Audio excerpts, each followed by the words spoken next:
One of the easiest features to use in Crystal reports is the group of special fields.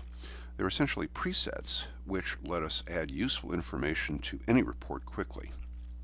Having opened our report, we make sure the Field Explorer is visible, if necessary, by going to the View menu and clicking the command for it about a third of the way down.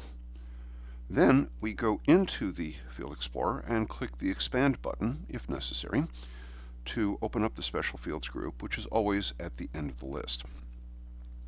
Now it's simply a question of which of the special fields will serve our purposes in the report. A couple of the most commonly used ones are print date and page N of M.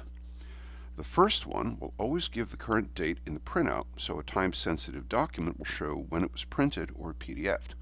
We can simply find the print date field here and drag it into the report, usually in the report header.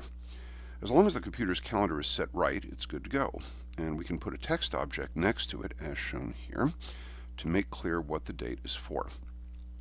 The second one, page N of M, almost always goes in the page footer section, because knowing both the page number and the page count is helpful and even required in many business documents.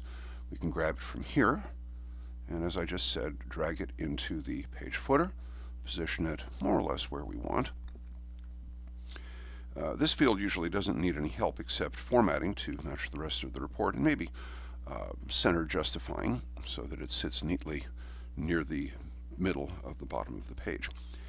Some of the other fields, such as record number, can help with double-checking how many records are actually showing results in the report, and the fields starting with print certainly add more useful details in printouts or PDFs.